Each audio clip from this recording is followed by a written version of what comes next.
Hello everyone, it's Kirti Sharma. Welcome to Raghuvansh Convent School. Today we are starting class 7 Social Studies, chapter 4th of unit 3rd, that is water around us. यानी हमारे आसपास जो पानी है वो कैसा है और क्या है, कहाँ से आया है, ये सब चीज़ हम इस चैप्टर में पढ़ेंगे.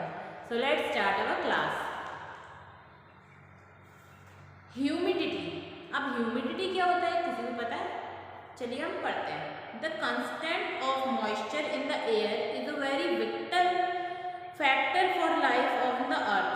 यानी कि जो हवा में जो मॉइस्चर होता है कि वो हवा में कहाँ से आता है, इस तरीके की वो लाइफ ऑफ द अर्थ, यानी हम जिस अर्थ पर रह रहे हैं उसकी लाइफ का एक बहुत बड़ा फैक्टर है. This moisture is refers to as humidity. और इस मॉइस्चर को क्या है, ह्यूमिडिटी बोलते हैं. And it keep varying from time to time and from place to place depending on the rate of evaporation. और ये क्या होता है कि समय के साथ और टाइम जगह के साथ जो होता है इवोपरेशन के आधार पर चेंज हो जाता है. इवोपरेशन यानी भाप जो होती है. When the amount of water vapor is the air exceed the capacity of the air to retain it and it fall on the earth as rain. क्या होता है कि आपने देखा होगा जो वाटर साइकिल होती है उसमें पता होगा आपको कि पहले पानी आता है बादल से नीचे, वो हमारी अर्थ को एब्जॉर्ब करता है, फिर वो वाटर वेपर बन के वापस ऊपर जाता है, क्लाउड बनता है, क्लाउड से रेन होती है. तो मतलब ये वाटर साइकिल के रूप में चलता रहता है. Humidity depend on temperature. जो हमारी ह्यूमिडिटी है वो क्या है, टेम्परेचर पर डिपेंड करती है. अगर हमारा टेम्परेचर सही है तो ह्यूमिडिटी की हाई और वेस्ट जो है वो सही रहेगा. अब ह्यूमिडिटी भी दो तरह की होती है. पहली होती है रिलेटिव ह्यूमिडिटी, दूसरी होती है एब्सोल्यूट ह्यूमिडिटी. अब रिलेटिव ह्यूमिडिटी क्या होती है? This is the ratio between the actual amount of a water vapour in an air mass at a particular temperature and the total amount of water vapour. जो related humidity क्या होती है कि वास्तव में एक अमाउंट होता है, यानी वाटर वेपर और एयर मास के बीच में जो पर्टिकुलर वाटर वेपर होता है उसको कैसे होल्ड करके रखता है टेम्परेचर, इस चीज़ को बताता है हमारा रिलेटिव ह्यूमिडिटी. यानी वो क्या करता है, उसको मेजर करने का काम करता है, उसको परसेंटेज के आधार पर मेजर करता है.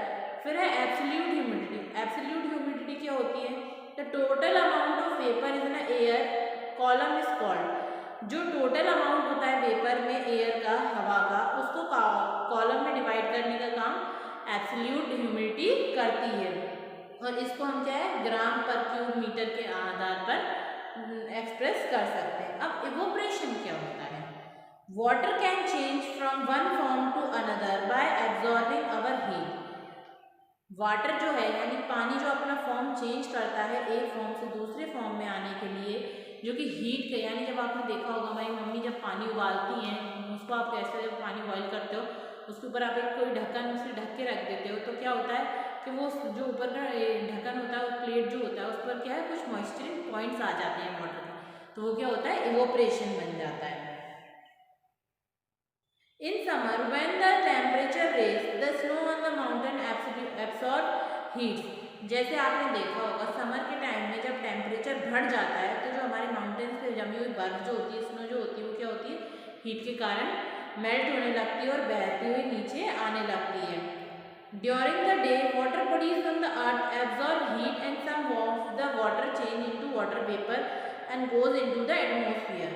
तो अभी के टाइम में क्या होता है कि जो अर्थ होती है वो हीट को एब्जॉर्ब करती है, हीट को एब्जॉर्ब करने के साथ साथ वो जो वाटर होता है वो चेंज होता है, वाटर किसमें चेंज हो जाता है, हीट का जो पूरा वाटर होता है वो वेपर में चेंज हो जाता है, और वेपर में चेंज होने के कारण वो क्या होता है, लैंड एरिया से सीधे क्या है, इवोपरेशन, यानी गैस फॉर्म में आ जाता है, वो इवोपरेट हो जाता है.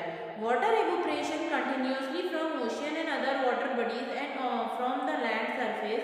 Evaporation is highest on hot wind and dry days. और क्या होता है कि अदर जो वाटर बॉडीज होती हैं उनके साथ मिलकर वो लैंड एरिया पे वापस आ जाता है. और इवोपरेशन क्या होता है, जब बहुत ज़्यादा गर्मी होती है, विंडी और ड्राई डे होते हैं, उनमें ज़्यादा देखने को मिलता है.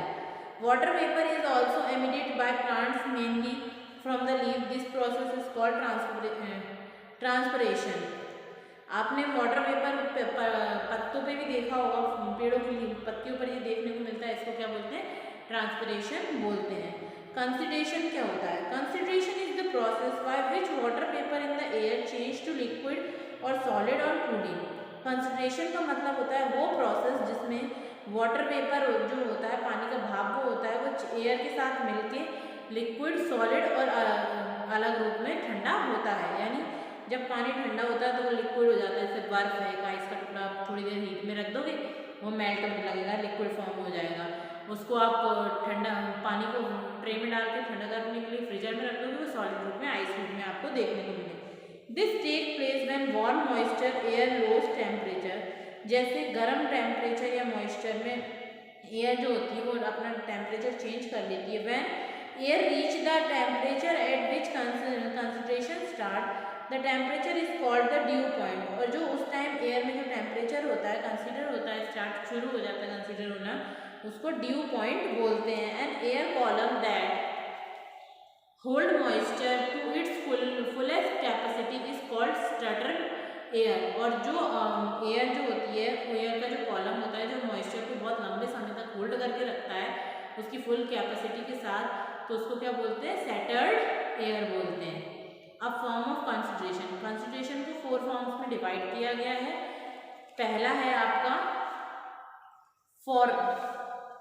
फोर्स जो होता है वो क्या होता है? इन कूल विंटर नाइट्स, जैसे कि ठंडियों की रात को आपने देखा होगा जो टेम्परेचर है वो गिरता जाता है और उसकी होती है ठंड बढ़ती जाती है, जो water vapour convert to ice glacier. और इसके कारण क्या होता है कि जो वाटर वेपर होता है वो हमारा किसमें?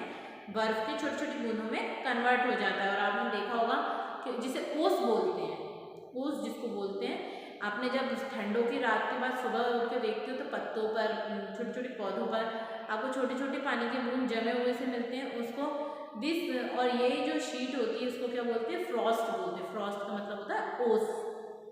ड्यू, अब ड्यू क्या होता है? In winter when moisture air come in contact with the cloud cold ground surface, जब ठंड के टाइम में जो मॉइस्चर, एयर का मॉइस्चर होता है वो क्या होता है कि कोल्ड सरफेस पे, ग्राउंड के सरफेस पे आता है, तब वाटर वेपर क्या होता है? पानी में चेंज हो जाता है।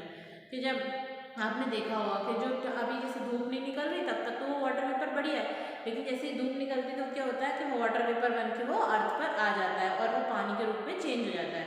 और वही पानी के रूप में चेंज होने को क्या बोलते हैं? ड्यू ड्रॉप्स बोलते हैं। अब क्लाउड्स, क्लाउड्स तो आपने देखे ही होंगे। क्लाउड्स आर मिंट और fog at the upper level of the atmosphere. Atmosphere में ऊपर की तरफ आपने देखा होगा कि मिस्ट जो होती है हमारी, मिस्ट और फॉग यानी धुएं और पानी के जो कुछ तत्व होते हैं उनको मिलाकर हमारा बादल बनता है। There are various types of clouds, काफ़ी अलग अलग तरह के क्लाउड्स होते हैं। निम्बस जो कि डार्क और फुल पूरे पानी से भरे होते हैं, जब बारिश आने को होती है उससे पहले जो काली घटाएं आती हैं उनको बोलते हैं निम्बस। क्यूमुलस जो होते हैं वाइट और ग्रे कलर के, जो अभी आपको थोड़ी थोड़ी धुंध सी देखने को मिल रही होगी। सर्कियस जो कि फियरेस्ट वाइट, एकदम सफ़ेद कलर के बादल होते हैं। और स्टर्टर्स जो कि थोड़े से वाइट शीट होते हैं, मतलब पतली सी जिनकी वाइट शीट होती है उनको बोलते हैं स्टर्टर्स। तो Nimbar and crumbs bring rain, और निम्बर्स और क्यूम्बर्स के कारण क्या होता है? बारिश होती है। अब मिस्ट और फॉग क्या होता है? ड्यूरिंग विंटर, ठंडियों के टाइम में वाटर वेपर जो है वो एटमोसफियर में कंसीडर करके डस्ट पार्टिकल्स को लेते हुए, यानी हमने धुंध जो छा जाती है, एकदम फॉग जो हो जाता है ना, कोहरा जिसको बोलते हैं, उसको बोलते हैं फॉग, जिसमें छोटे छोटे से कण से होते हैं लेकिन वो दिखाई नहीं देते। This phenomenal is common in the morning, काफ़ी ठंडों के टाइम में आपको सुबह के टाइम में कोहरा यानी फॉग देखने को मिल जाएगा। फॉग जो होता है वो पतला होता है, लेकिन वो क्या होता है? वो एक वाटर ड्रॉपलेट्स के रूप में होता है, जो कि हमें ज़्यादा टाइम तक दिखता नहीं है, ऐसा लगता है सिर्फ धुआं ही धुआं हमारे सामने है। तो ये था फॉर्म ऑफ कंसंट्रेशन। तो हमने आज पढ़ा कि किस तरीके से ह्यूमिडिटी क्या होती है, एवोपरेशन क्या होता है, कंसंट्रेशन क्या होता है, और कंसंट्रेशन की 4 फॉर्म्स कैसे होते हैं। अब नेक्स्ट वीडियो में हम पढ़ेंगे कि हॉर्टिलॉजिकल साइकिल जो होती है यानी वाटर साइकिल क्या होती है, वो कैसे काम करती है। So thank you for watching the video.